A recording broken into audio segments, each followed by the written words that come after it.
8 hours, so I would like to call the meeting to order. We all join me for the pledge of allegiance. I Pledge allegiance to the flag of the United States of America and to the republic for which it stands, one nation, under God, indivisible, with liberty and justice for all. Next on the agenda is public forum. Is there anybody who would like to address the commissioners? Yes. If you would identify yourself and your residence, but Hey, my name is Sharon Bailey and I live in Jefferson. I did print out a statement that I would like to read to you. I can approach and give it to you. yes.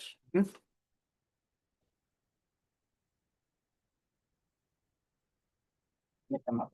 Thank you. Thank you. And I also have my,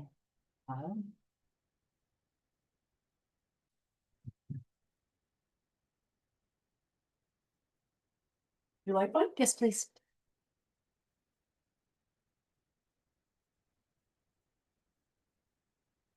Okay. Anyone else? I'll take one. You're gonna run out here. That's okay, I got a few here. Say if you need more copies, like. Yes, Karen. You want one? I do have one more. Okay. I am here, okay, let's see. I am here for the, in regards to the opioid settlement funds. I don't necessarily like to read from what I put out there, but I wanted to print something up because I tend to not get all my thoughts together, so I thought I would read this to you. Okay, my name is Sharon Bailey. I'm a Lincoln County resident from Jefferson, where I've lived since 1994. I am a mom who had her only son, Matthew, die from an accidental overdose on September 7th, 2012. Losing him has changed me and given me a passion to help others affected by substance use disorder. Through grief support, advocating for recovery and harm reduction, supporting community organizations in prevention strategies, and helping to fight stigma related to SUD. I hear from people constantly about the lack of support in Maine communities and a great desire for more help in saving loved ones from SUD deaths. I currently facilitate 2 in-person grief groups that support people who have lost loved ones or had a loved one die due to substance-related causes. I also support 131 parents who have lost a son or daughter from substance-related causes through a Facebook group specific to our state called Team Sharing Maine. These families face devastation daily because of their losses and desire more change and better support in our communities. I am presently retired, but worked as a special education technician for 19 years at the Jefferson Village School from 1999 to 2018. During those years, I worked with and supported many children who were affected by SUD and was aware of the consequences they faced on a daily basis. There was not much support for them, and learning was a struggle. Support and education about substance use is needed now more than ever. Today I am here because I became aware of the minutes from the commissioners' meeting from December 2nd and 16th, 2025, where 2 directors from Lincoln County grant recipient organizations were present and told that there wasn't going to be grants issued from the opioid settlement money to support their work for the 2026-2027 year. As quoted, the board has no immediate plans to issue another round of grants. I find this to be very disappointing considering the broad, diverse, and far-reaching work these organizations do to support the criteria as stated in the Moss Center's website for using the opioid settlement funds. You graciously allow these organizations to receive grants from the opioid settlement funds and are aware of the amazing work they are accomplishing in Lincoln County. Gordon Smith, Director of Maine's Opioid Response, has praised these organizations repeatedly and has declared Lincoln County as a model for the state in opioid response efforts. I too am very appreciative. Moving forward, I think that Lincoln County will suffer from the loss of grant money supporting the work that our community-based organizations provide for our citizens affected by SUD. Although having a behavioral health liaison through the Lincoln County Sheriff's Office may be beneficial in certain ways, I don't believe the criteria for the opioid settlement funds will be honored from this position. I urge you to reconsider the disbursement of the opioid settlement funds and prioritize ongoing grants to our community-based organizations who are presently doing exceptional work. I am not requesting any grants for the work I do, but I support them completely for their funding. Thank you for your time and consideration. I also wanted to, was thinking about this morning on the way here. One person in my group, lost her 17-year-old son. Heartbreakingly, it's just been a year since he passed, the day after Christmas. And one of her desires is to have more help for youth. There's a lot of them suffering. And she tried everything to get him help, and there's nothing really for supporting youth as far as having like recovery. He was hospitalized and then several times was just sent home. So there's more that needs to be done, and I just wanted to voice that to you. This is very heartbreaking what I see every day in the work I do. Thank you for your time, and if you have any questions, you are willing to reach out to me. I gave you my card, and I'm to talk with you. Thank you. Thank you. Thank you.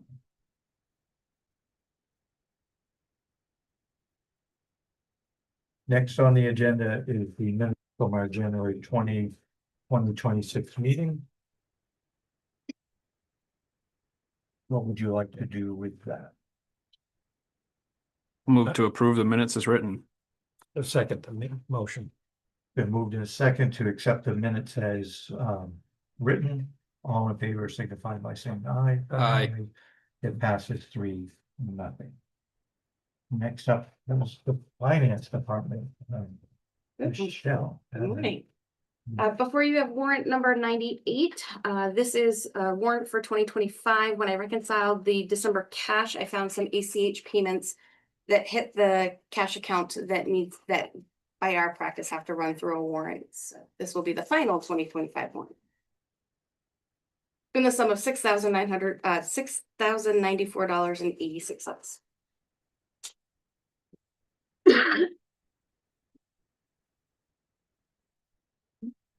I move we approve. Seconded. Been moved and approved the AP warrant number 98. All in favor say aye. Aye. It passes 3-0. All right, coming into 2026, AP warrant number 37 in the sum of $366,216.47. Most of this is comprised of our monthly health insurance bill and annual contract payments. Is the equipment for Blinn Hill Tower, what is that specifically? That is Homeland Security grant dollars for. So that is equipment to start the process of changing over the fire and law channels. Good. We could Yes. use some of our Homeland Security funds for that changeover. And the remainder of that was included in our budget and in our reserve allocation. Cool. Change over the fire and what'd you say? The Law Law enforcement. law enforcement channels. So we had, to what, where, Where are they being changed to? What is- So they're being upgraded to be on a similar system as our EMS channel. Hmm. So the EMS channel was added recently as a new channel. It's a higher quality than what our fire and law is, in our opinion, and we're upgrading so that they'll all be on that higher level. Thank you.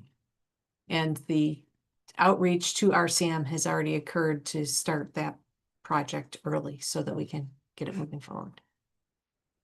I move to approve AP warrant 37. Second. It's been moved and seconded that we approve warrant 37. All in favor, say aye. Aye. Passes 3-0. Moving on to AP warrant number 38 in the sum of $442,810.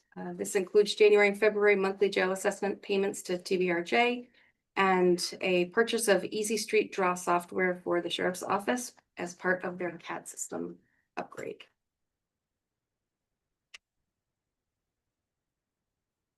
We don't have too many more of those particular items to fill.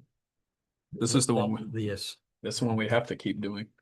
Oh, that's right. That's the assessment. We've done the other. Payment is gone. Move to approve warrant 38, AP warrant 38.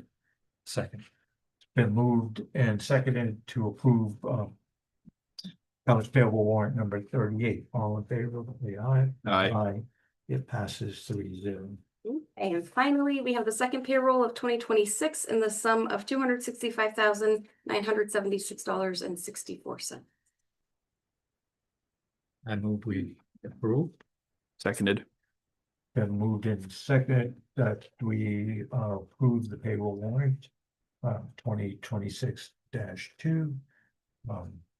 All in favor? Aye. Aye. Aye. It passes 3-0.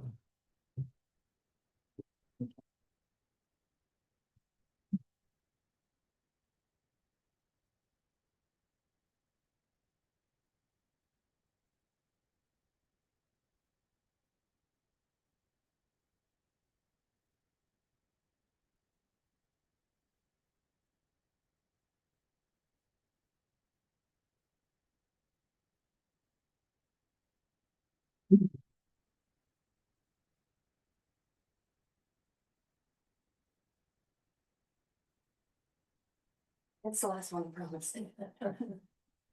Yeah, you spent enough today. What's your first sign?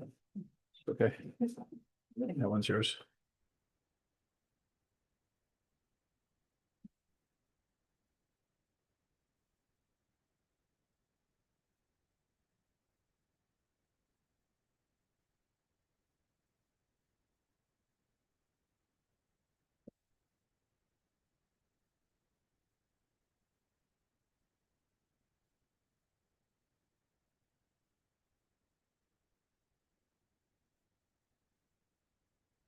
And then all the bills can get paid if they weren't on the.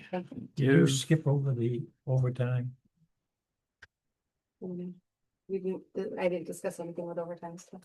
We're $2,000 under budget. Part of the information for the warrant. Chief Deputy.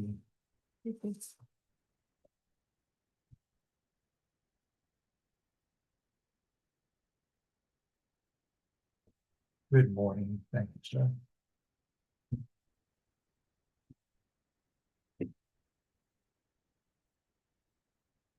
You know, I think Adobe has a redaction tool. That's a fax I get, Commissioner. Oh, okay. You're not sniffing the Sharpie. What Somebody I do in the else- privacy of my own office, Okay. Commissioner. We won't say it. That's right, yeah, if the door's closed, don't come knocking, right?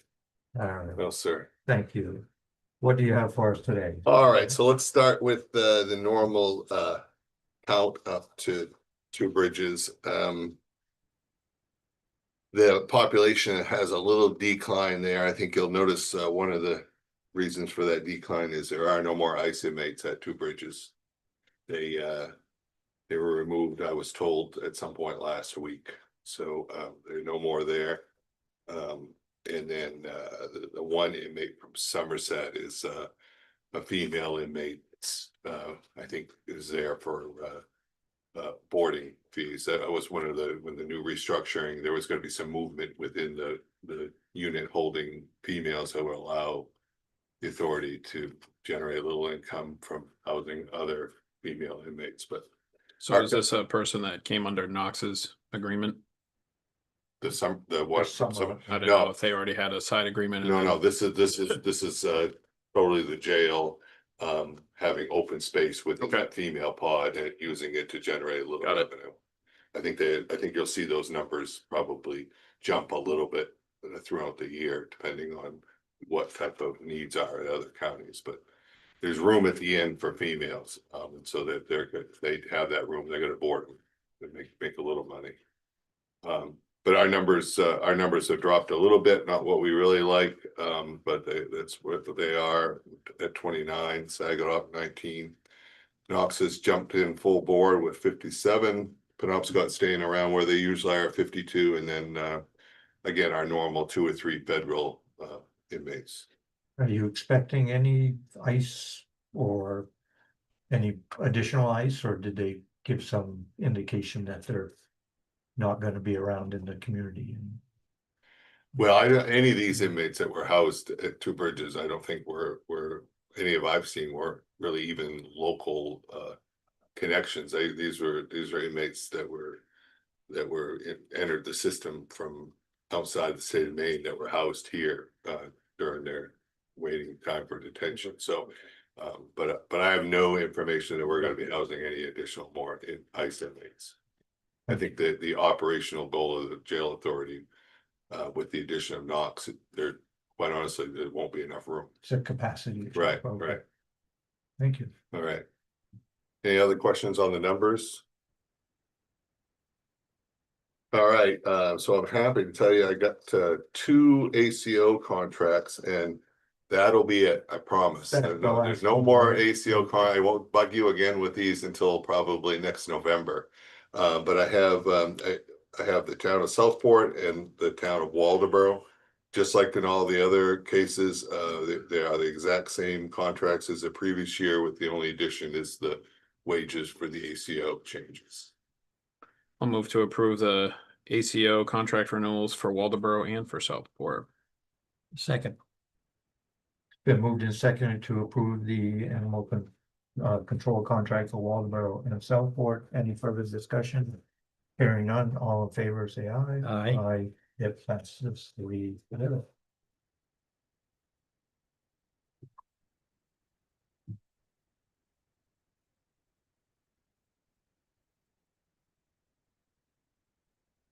Two, three, right?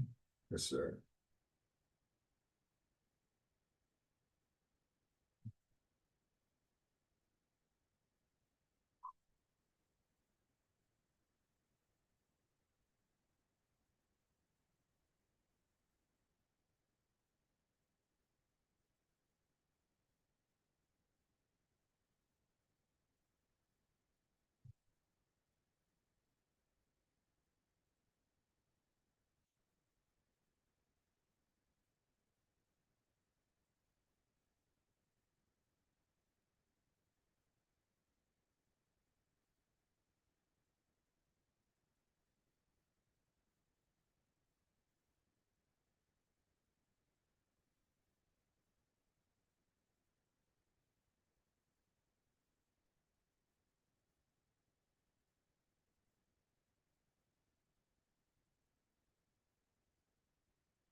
Only other item I have is a renewal of a scheduling software from Ladtech. This is we purchased this and begun using it, if anything, in transition and training as part of that transition to the new records system that we hope to go live in 2026. The new system doesn't have an ability to schedule and control people, so we know where people are and when they're working and when they're working. So This is a software that we enrolled last year that we'd like to continue using. And implementing so that we can continue to schedule our staff. Is this like a subscription or a one-time fee? Everything's a subscription, Commissioner. Yeah. Nothing free anymore. But that's it's imperative that we schedule staff control. It allows us to know where they are, what they're doing, and we won't be able to have that as we transition to the new system. Move to approve payment authorization for Time Clock Plus LLC. Second. Been moved and seconded to approve the payment to Time Clock Plus. Any further discussion? Hearing none, all in favor say aye. Aye. Passes 3-0.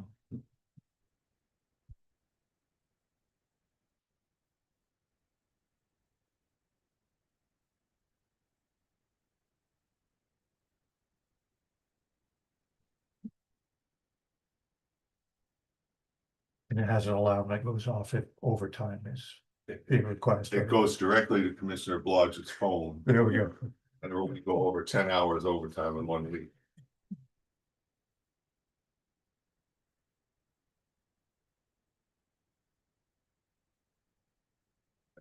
Thank you. Thank you. You call me about that. Thank you. Thank Welcome, you. Mino. This All right, next up is communications. Carrie, oh, morning. there's Tara right there. Good morning. Good morning. Good morning. So this morning I have the request of Supervisor Emily Sally to change her status from full-time supervisor at the Communication Center to a reserve status.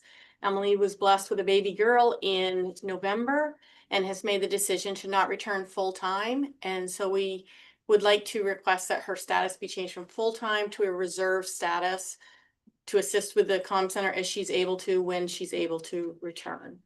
Our reserve status requests that individuals work 2 shifts a month, and they are greatly appreciated by the communication center as they help to fill in gaps when we were short-staffed or when someone wants vacation and the rest of the staff might also not want to pick up the overtime at that time.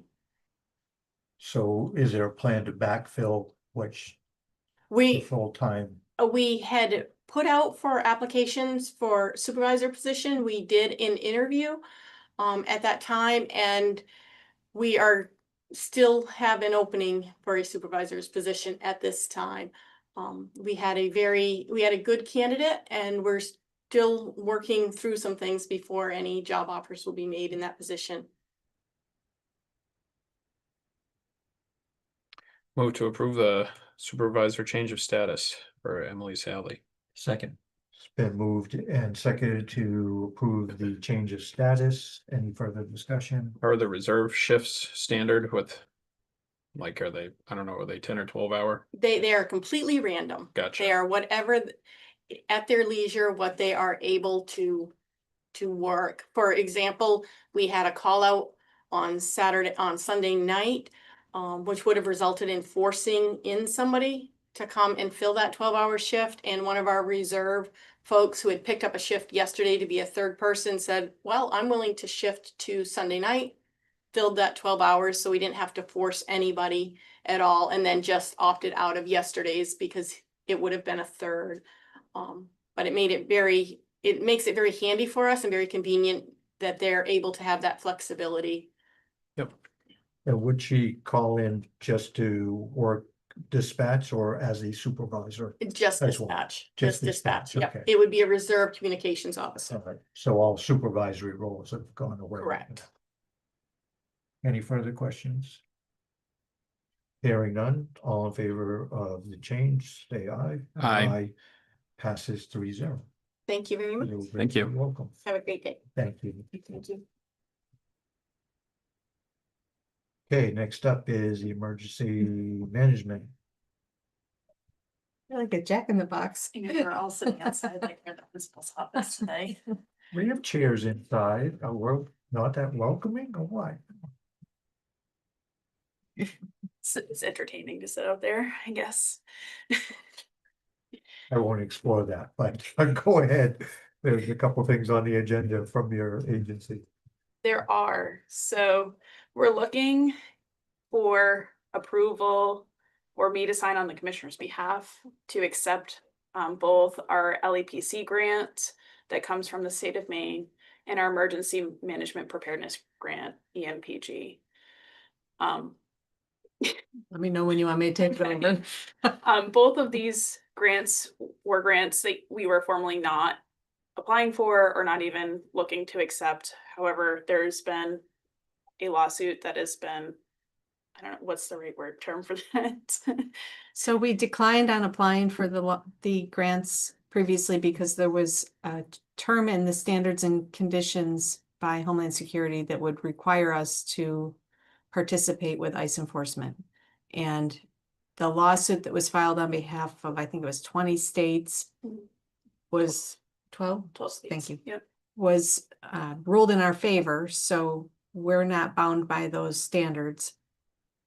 Homeland Security has not changed the standards because every other state that was not part of the lawsuit is still governed by those requirements. However, Homeland Security has also issued a bulletin, they call it, stating that they're not going to enforce those provisions of the standards for the states that were in the lawsuit. So we won't get new terms, but we do have this bulletin and we do have the results of the lawsuit to back us up. And I do have the Maine State Award packet that clearly states that we are not under those governance, if you guys would like a copy of that as well. So if we are asked to participate in any of those enforcement activities, we will decline it because of the lawsuit and because of the bulletin. It's our discretion as to whether or not we want to participate at that point. Mhm. So I would recommend that we accept these funds. It would greatly benefit the budget for the EMA department. And I don't think that the concerns that we previously had are still in place. Emily, would you just remind us of what equipment that would bring in, Yeah. how the grant money would be used? So our LEPC funds benefit our local emergency planning committee, which we're required to have per state and federal statutes. This is so that we're able to help the community and our responders know what hazardous materials are in our community. And the funds that come to us help support one of our employees to be an LEPC liaison to the state, gathering paperwork, working with our tier 2 facilities, and essentially liaisoning that information to the state. The funds also help with training. So we bring training to Lincoln County through a third-party contract for hazardous response of all sorts, and just even incident command response. So that's a total of $10,095.84. It's a smaller amount. It's one that we don't talk about a lot. We have really not talked about the LEPC, but moving to the EMPG, so the Emergency Management Performance Grant, that just supports our agency as a whole to do the basics of emergency management, prepare, response, recover, mitigation. So that's where those funds kind of come to. It's not for specific materials per se, it's for supporting our department, Greeley County. So our Homeland Security grants are typically for standalone projects to buy materials, to upgrade towers, to do a variety of different projects. The EMPG funds are more operational for the department. And they've typically covered salary costs, some of the salary costs that we have with the staff. Are these replacement for what we used to support monies that we used to get? When we would get the 50% match, Yeah. it's the same grant. So that's. It's just a lower amount now. It's been lowering Mhm. for several years. Great. And are these yearly grants or are they a term? Yeah. Typically, yeah. Every year we would apply for? Yeah, it? usually, the LEPC funds usually will come out in September, and EMPG, I believe we talk about it in May. This year it was around July that we finally got the notice of funding. Everything varies, it depends on the status of the federal government, what's going on, and how we move forward from there. I believe both of these would be backdated to September, both of them. So we could have costs from September be covered moving forward, so. I move we approve. Seconded. It's been moved and approved to accept the grants, for the hazard materials emergency preparedness and the emergency management performance grant. Any further discussion? Hearing none, all in favor, say aye. Aye. It passes 3-0. And Emily's authorized to sign on your behalf? That's the motion That was the motion. that Bill made. Make sure. Would you guys like a copy of I've sent them. this one? This is the main seat. Did you send them to me? You want a copy of it? I'll make sure that they have. Okay. Thank you. Thank you, Emily. Next is the Regional Planning Commission. I think she was out there. I was gonna say, is it a revolving hallway? Yes. Who else is out there? We were joking that it felt like we were waiting to go to the principal's We office. already heard that. We already heard that. Oh, On to the okay. next one. That's fair. I don't Don't have anything. don't- anything fresh. I'll be quick. I'm here with a purchase order to award the full amount. It'll be done monthly, but to get your permission to pay Fuss and O'Neill so that I'm not coming to you every month with a invoice for their work as part of our sewer and water feasibility study. The total cost is $204,900. $140,000 of that comes from a grant we were awarded by the state for a housing opportunities program. And the remaining $64,900 comes from our strategic plan reserve account. We had put money aside in our reserve account to do this project, and then there was a grant opportunity that allowed us to expand it pretty massively. So the work, we engaged with Fuss and O'Neill late this fall. They started in December. And they'll be working with 4 municipalities as well as our office to look at sewer and water extensions to priority sites for housing development. And their work will run through about August of this year when we're expecting a report back, which will include, what it would take to extend those utilities, cost estimates, potential funding sources for that extension, and how much it would change the density allowances for each of those sites. Is there other grant opportunities to fill that gap from the 140? The additional 60? We haven't found any yet, but we already have this money budgeted. The remaining $64,900 was already budgeted in our reserve account for this project. Certainly eye-opening to see that number. Whoa. I'll move to approve the payment authorization for Fuss and O'Neill. Second. It's been moved and seconded to authorize the payment. Any further discussion? Hearing none, all in favor of the payment, say aye. Aye. Passes 3-0. And we'll get a report in August. And again, you said that monthly, it'll go monthly. Yes, yep. Yeah. We can use one purchase order for every invoice that comes in, accumulating up to the total. Okay. So we'll know if we're going over the top or anything because, Oh, I watched that. good, thank you. Is that a made up title, Fuss? No, that's the real name, real name of the company. At their office, they think Blodgett's a fake name.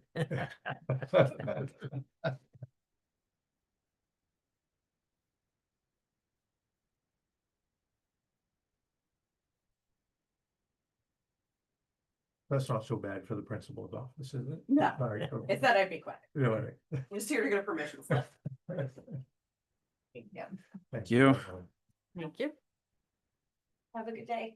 Thank You too. Or is You have that the, invoice? Oh, sure. is the I'll district get it. attorney out there? The district attorney is not here Oh, okay, and their staff is very shorthanded, so I'm presenting on their behalf. okay. So the first thing up on their agenda section is an out-of-state travel request. This is for 2 different employees in that office. One is our deputy district attorney and the other is our victim witness advocate. This is the conference in Texas that is the annual conference on crimes against women. We've sent one of our VWAs and sometimes one of our sheriff's office detectives to this conference for several years now, and I believe last year the deputy district attorney also attended this. So he'd like permission to go as well as the VWA. The total cost for each of them, including the hotel flight and the conference registration, is about $1,900. It'll vary a little bit depending on the flights that we were able to secure. But the budget has been increased so that we can cover the cost of each of these. Move to approve the out-of-state travel request for the DA's office. Second. Been moved in second to approve the out-of-state travel request. Any further discussion? Hearing none, all in favor, say aye. Aye. Passes 3-0. I'll have you sign those in a minute. The next item is a hiring recommendation. I contacted Commissioner Levesque to get a verbal approval on this. We had previously advertised for the vacant legal secretary position and did a round of interviews. The applicant that we were considering was not available to start work until May. So we postponed filling that position, and we were thinking about re-advertising it when the applicant called and said that her availability had changed. So she's now available to start working full-time almost immediately. Stay flexible. We stay flexible. So I'd like permission to officially offer the position to Violet Paris Dodge. She lives in Noblesboro, and it would be pending a background check. I'll move to approve the hiring recommendation of Violet Paris Dodge. Second. Been moved in second to approve the hiring recommendation. Any further discussion? Hearing none, all in favor, say aye. Aye. Passes 3-0. The second legal secretary position that we have in the office was held by Jessica Prentice. Jessica was out on medical leave and came in Friday and submitted her resignation effective immediately. So I'd like permission to accept the resignation effective Friday and have permission to, again, advertise for the now vacant legal secretary position. Move to approve employee resignation of Jessica Prentice effective January 30th. Second. Was there any chance for an exit interview to figure out what the reason for the resignation was, or any discussion about what? There wasn't a discussion with me, no. She spoke directly with Kent. Okay, it was a surprise that it happened. We were anticipating her return to work yesterday. Yesterday, okay. It's been moved in second to accept the resignation of legal secretary Jessica Prentice. Any further discussion? Hearing none, all in favor, say aye. Aye. Passes 3-0. Now, No, you're up. so now I am bringing this to your attention, and I'm looking for some guidance on what direction you'd like me to take this. So we have an HVAC system in the courthouse that also is connected to the sheriff's office. It's an automated system in as much as it can be with radiators and an ancient system and boiler system in the courthouse. The computer that operates this is on Windows 7. You can't upgrade Windows 7 anymore. It's outdated. So it's been sequestered from our network. It's been given its own secure environment so that it can't be hacked and be full of viruses. However, it significantly limits any controls that we might have to our system because it's on this very old software platform. In addition to that, there are control panels that are in place that are connected to this computer. One of these control panels is very outdated. The other two are a little bit more modern. But in order to put a new system in that would be upgradable to the current Windows platform and then future upgrades, we would need to replace one of the panels.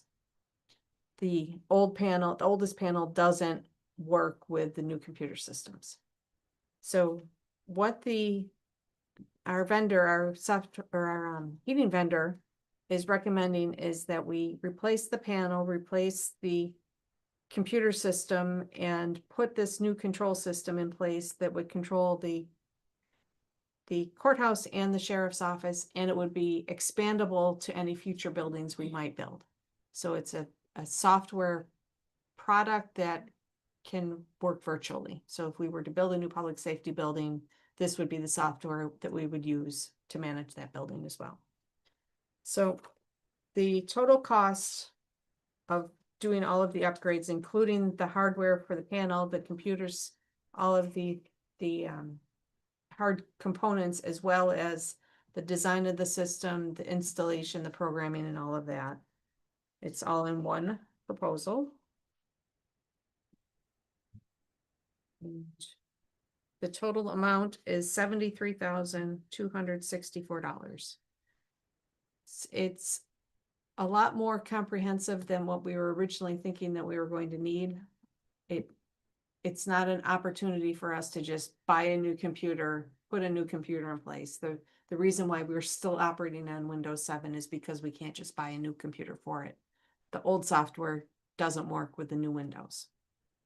So if we were to have, let's say the computer failed, we do have components that we could backfill and make the computer work still for a while we still are able to use what we have in reserve. But if that old panel goes, we're toast. I'll recess for a moment. Uh-oh, okay.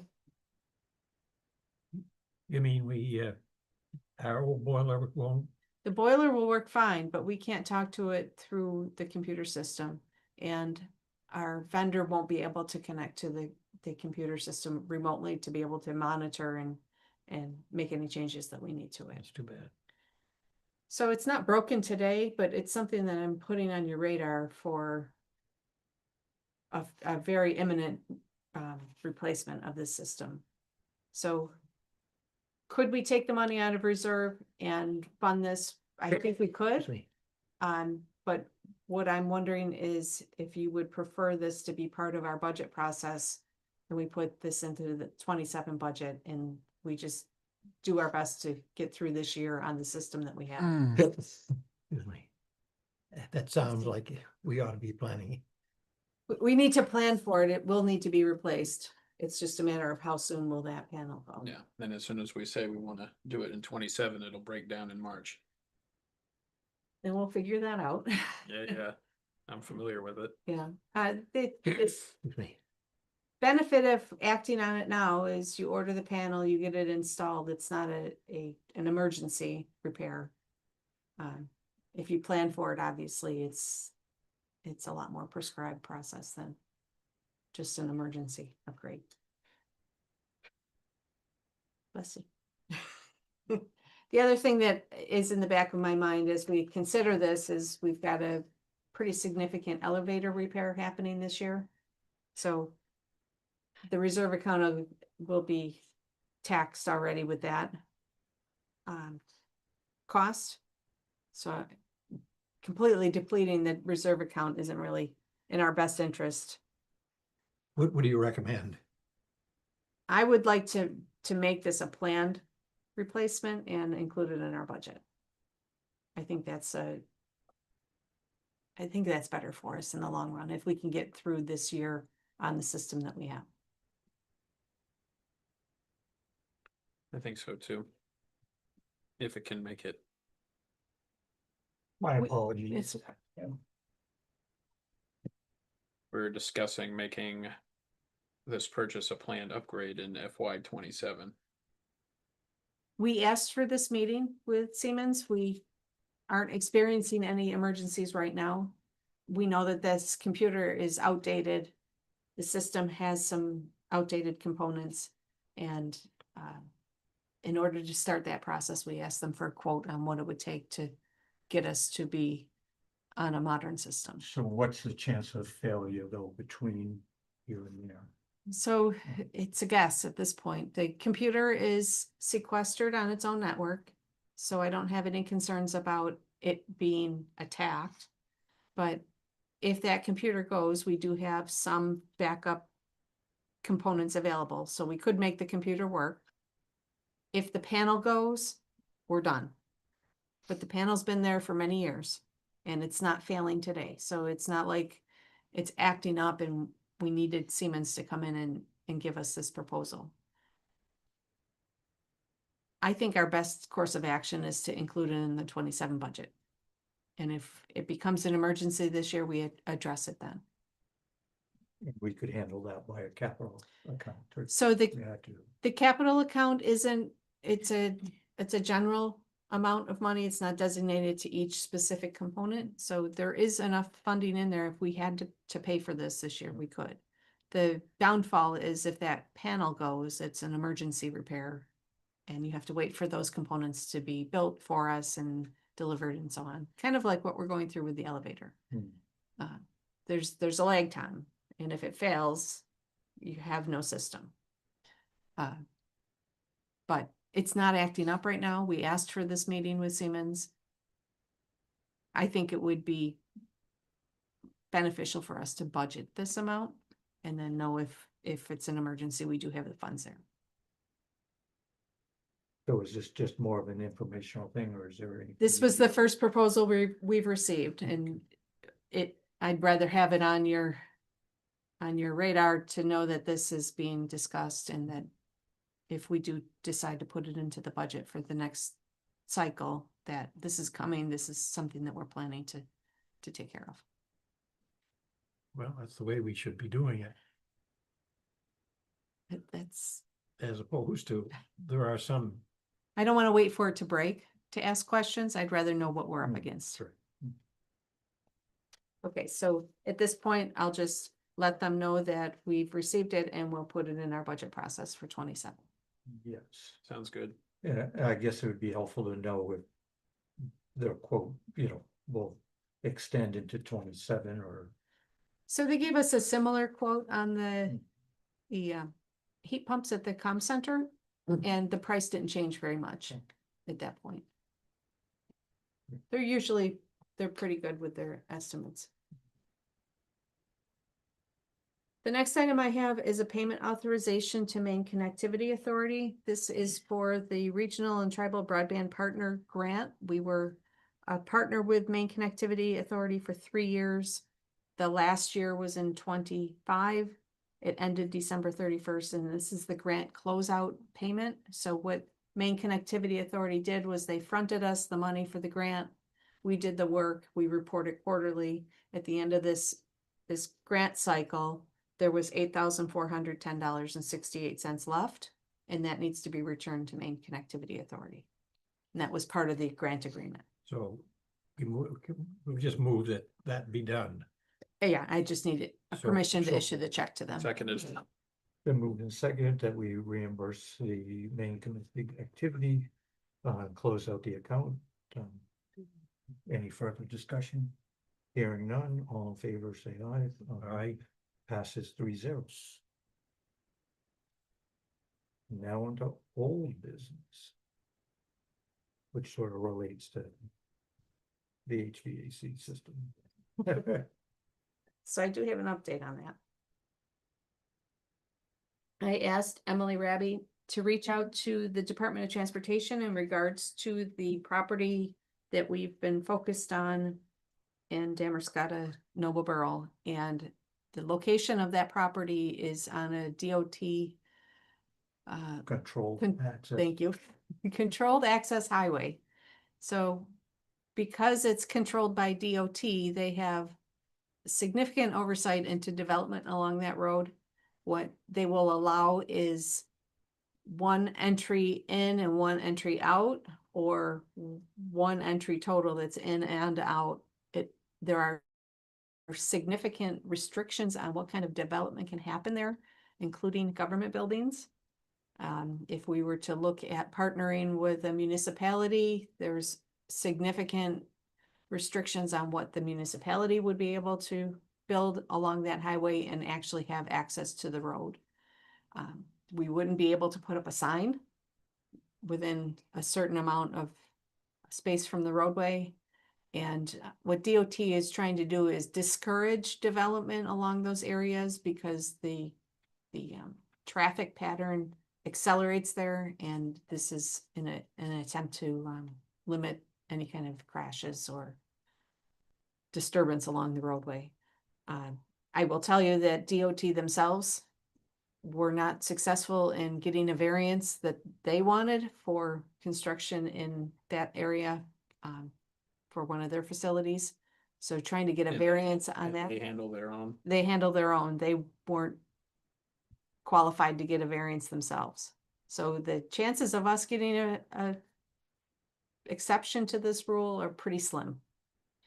There's a exception right now in place on that property for solar farm development, only because there's so few vehicles going in and out of that roadway once the farm is actually built. There's construction vehicles as it's being built, but once it's built, there's very little traffic, and that's not really what we would fall into with a public safety building. So at this point in time, I don't think that that's a viable piece of property for us along that controlled access area. I've also asked Emily to take a look at the entire stretch that we're considering of roadway to see what sections are controlled access and which ones are not, so that we're not running into this if we find another piece of property. So we're working through that right now.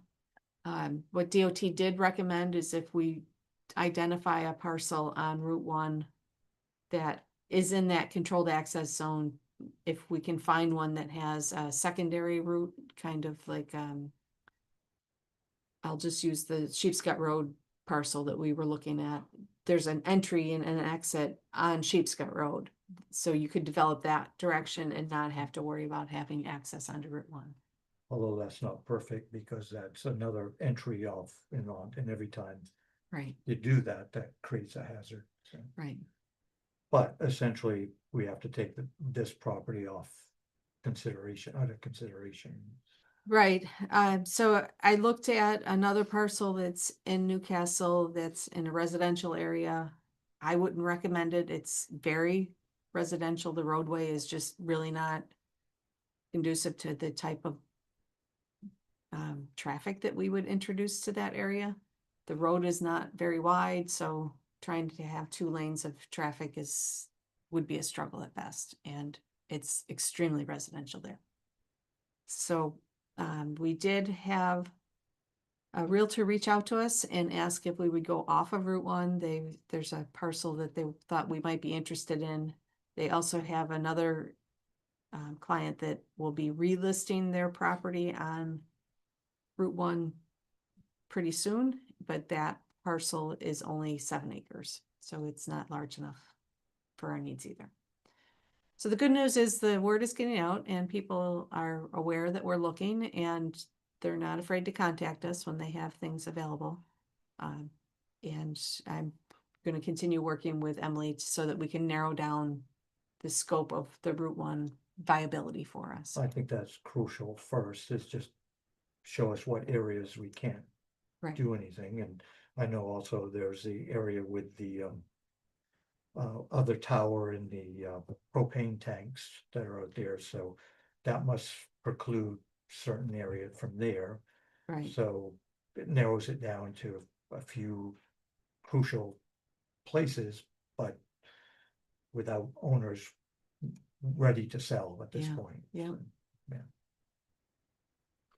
But hopefully we can keep looking and keep brainstorming locations, and maybe Route 1 isn't the best answer. But I hate to give up on that access, Yeah, right. yeah. Well, and if we.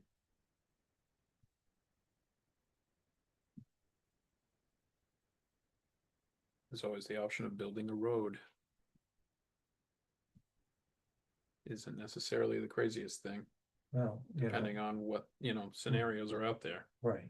So that's the type of thinking we need just to explore, to make sure that, wherever we end up is, a meets the needs of what we're looking for, so. Mhm. Okay. So that's where we're at with that. Mhm. The opioid settlement funding grant application, this is the applicant that is requesting assistance with a recovery facility. And I reached out and she's still waiting for the nonprofit status to be approved by the federal government, and it takes at least 6 months for that process to happen. So she's still very much interested in us considering her grant application. And it's in the hands of the federal government. I know that she's hoping that we will approve this. Unlike ARPA, there's no restriction of when to Time? have this spent for. No. No. So we ARPA, could wait 6 months if we needed to. we could, and the funds aren't going anywhere. They're in a reserve account, so it's not like it's being spent on something else while this process is happening. Yeah. And ARPA needs to be spent by the end of this year. By the end of The this checks have to be cut and Right. cashed by the end of this year. year. And do all our grantees know that, or? They were They- told that when this process started Mm. several years Mm. ago. So that's what I have for that. Great, thank you. For commissioners' updates, I'll just use it also for correspondence. We did receive a nice letter from the Lincoln County Historic Society Association, thanking for the $18,000 contribution to their association to help preserve Lincoln County history. So, any other commissioner have anything, updates or anything that? Commissioner Levesque, can I also add that yesterday I received a letter from Tedford Housing, very similar, thanking us for the budget contribution that we made this year. Great, and I would think that one is of special importance, given the weather recently. And hopefully they have an opportunity to serve some Lincoln County folks, if not the folks near by where Tedford Shelter actually is. And their new facility has opened. And if you haven't had a chance to take a Yeah. tour, it is lovely. They did a nice job building that and siting it into the neighborhood. Where is it's that located? It's in Cook's Corner. It's between the big intersection at Cook's Corner and Walmart. If you go into that Okay, road that's back, that's limited. That's not very large area. no, you go into that back road and it's back behind where the movie theater was. Oh, Is that units or is it warming shelter or combo or? It's a shelter. It's a overnight. People Gotcha. can stay there for a little bit of time. It's not just a warming center. Yeah, no, I'd probably like to get a And it's tour over there at some point. for single people and also families. There's 2 different wings. Yep. So Gotcha. single people, they've got dormitory style areas for them, and then the families have individual units with a sleeping area and a very small kitchen / living area for the Yep. family. Yeah, I'll get a phone number at some point. Yeah, it's nice. I went to the grand opening at the end of the ceremony and they gave me a tour of it. It's nice. and families from Lincoln County who need it could. Are go there. welcome. Yeah. They are welcome. How long can they stay? I don't know the answer to that. I wouldn't wanna. You can go on the tour with me and we can find out. Yeah, we can do a bus trip down, right? Yeah. Yeah, the director is wonderful. He's very welcoming to Is that have the same gentleman that came here and did the presentation? Andrew Lardy, yes. Gotcha. Let's see, other updates. In your absence, Commissioner Levesque, you were elected as the Secretary Treasurer of the Maine County Commissioners Association. You would think I would learn to show up to meetings, so if that doesn't happen. Yeah, well, I showed up and got elected the Secretary Treasurer of the Coastal Counties Workforce, so you can either show up or not. You're gonna get Okay. saddled with something. Well, thank you for your leadership. Yeah, you're welcome. And yeah, that's those 2 updates. Anything else from MCCA? They're looking for, I think they're interested in rewriting Title 30A or lobbying to make some changes. So they're doing some subcommittee work on that, and some of the legislative policy committee updates were again mostly about jail funding and addressing the transfer tax changes. So nothing really new there. Right, yeah, As we're the coming focus to- for the LCP seems to be is how do we lessen the load on our county property owners and the property taxes. And have the state pay their fair share of for things that they require us to do. I've recommended, now that we're coming to the end of this legislature, that I recommended to Carrie when we were talking about the jail the other day, that after the primaries, we do a legislative candidate invite, at least for the jail, and then probably we can think about doing that for the county as well, because there'll be a few new people in the Yeah. legislature. I agree, I think that's important, Yeah.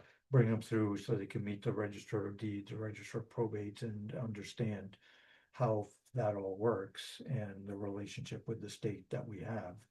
But I would say, just don't do it after the primary, but do it after the elections as well and keep, build a relationship with our local delegation, so, they show up. And I guess I note that it's important that we do have a space on our budget, advisory committee for one of the legislators. So hopefully next round, we'll have a participant, from the legislature in that process. It's been a while. Yeah, It's been, let's, get that done. So, Commissioner Blodgett, you have any upvotes or anything you wanna No, bring but to attention? we need to guard the gate. And what do you mean by that? If there's any dollars out there, there are many more people that are ready to grab. Including the state of Maine. When the gods go to work,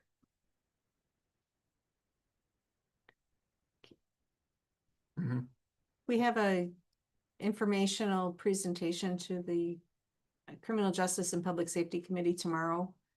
And Tim Curtis from Somerset County will be presenting the report that came out of the County Corrections Professional Standards Council. Don't we just call it the jail's standard? It's the CCPC, PRP, whatever. It's a bunch of letters. So they came out with a report indicating that shock face, the counties need more funding to operate the jails, and the recommendation is that that number increases by several $1,000,000 in year one and increases annually, not just a stagnant number. In the governor's budget this past year, it was $20.4 million with an additional $4 million allocation for medication assisted treatment that was divvied up among the counties. Lincoln and Saginaw counties jointly, I think it was $300,000 we got of the 4 million to go towards MAT, and that doesn't cover all of our costs, even though it's a mandated service that we offer. That doesn't do it, huh? It doesn't do it. And at this point in time, the total jail costs around the state are about $140 million, and 20 plus $4 million doesn't go far. The rest of that goes to the county taxpayers on property taxes. So I'll be joining Tim. He'll present, but I also want to provide support for backup for Tim to show that we're unified in this desire to have more funding for our county jails. I also have experience with jail funding, and I understand what the formula looks like. So if they have additional questions, I can help Tim with those questions. I assume that Lincoln and Saginaw are a model for collaboration for the other counties and maybe doing joint authorities. Do you get your sense that the legislature is aware of,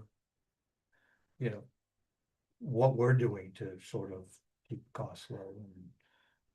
I think that there's some in the legislature that understand that, but they're also getting a message from within their own ranks that counties need to collaborate more, and we need to have joint contracts for this or that or the next thing. And we've considered this for as many years as I've sat in this seat. That's the conversation that's been happening.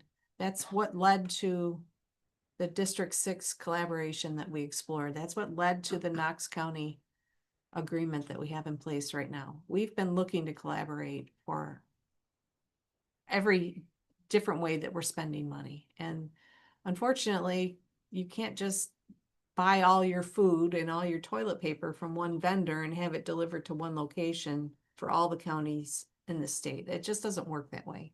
And it's peanuts. That's joint purchasing is peanuts out of the overall county budget. The majority of our costs are staff and benefits. If you want to decrease costs, you have to eliminate staff, and that's just not really a viable solution for us. We have to provide the staffing to have a safe environment.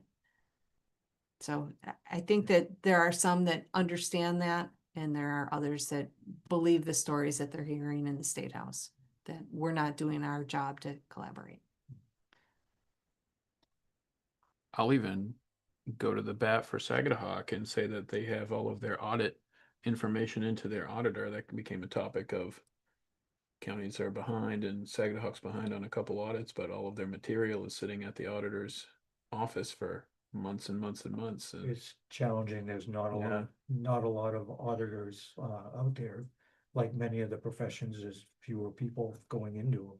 Yep. For whatever reason, and yeah, it's hard for the municipalities as well Mhm. to get their audits it's a done. convenient The boogeyman. the towns are equally behind. Yeah, Right. yeah.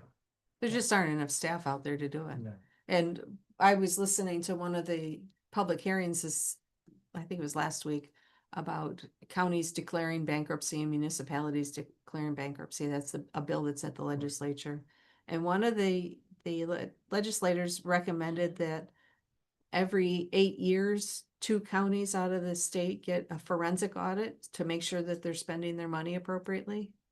So Who pays for that? let's just follow that down the path. Yeah. Who pays for that? Right. And where am I going to find a forensic auditor? Yeah. And if a regular auditor is now gonna do forensic audits, that means that's at least 2 regular audits that they're not doing while they're doing a forensic audit. So it's well-intentioned. I Yeah. applaud them for wanting us to be reporting, I mean, as counties as a whole, to be reporting accurately and using funds appropriately, but throwing more audit standards at the problem doesn't solve the problem of not having enough auditors. You think that a resolution's more on the university main system producing more accountants or something, but there's a time lag That was also for that, discussed. you know. Yeah, It's, that was also discussed. you know, or if like Hudson or Thomas are producing them, what do they need to help get these Right. people here and to stay in Maine to boot? So it's really complex, and it's not as easy as, yeah, just getting your stuff to the auditor and getting it back. It's, And I know you're gonna be shocked when I tell you this, but being an auditor isn't a sexy profession today, so there are a lot of kids out there So that- looking to be that. You guys, I think that's in the eye of the beholder. yes. Oh, okay. Tangentially to that, Knox County has their charter fixed provision bill in the legislature right now. They had the hearing last week, work session tomorrow. It's in front of the state and local government committee. Wayne Farren is on that committee, so if you have the chance, I think we should reach out to him. I did. Yeah, good. And is that to adjust the problem with the budget committee? and the Correct. quorums? That they can't Okay. move forward. And then it's only a temporary fix because they can't do much with the Right, they legislative don't have a charter. quorum. Yeah, well, they need to really fix their charter, and they need to do it the proper way and not just through the legislature. I listened on that public hearing, and it seemed like everybody that testified was in favor of Yeah. allowing this change. Who is they? These communities? So there were that members, were on the budget committee there- that were throwing monkey wrenches into it. I don't think that municipalities were the roadblock on this. I think they just didn't have enough people run for the office because it's an elected position. And municipalities, people on the budget committee, the state legislators, the county commissioners, even the sheriff testified all in support of making this one-time change so that the commissioners can appoint at least one person to the budget committee so that they can then have a quorum to appoint others. And that's really what the commissioners are looking for, is to be able to appoint one person. So it's been an active session at the State House for us already. All right, next on the list, looks like we have a couple items for executive session. What do we Yes. have to do? I'd like to start the first one with personnel, please. Move to enter executive session pursuant to 1 MRSA 4056A. Second. Been moved and seconded to move into executive session for discussion of personnel. Any further discussion? Hearing none, all in favor say aye. Aye. Aye. We are in executive session. Thank you.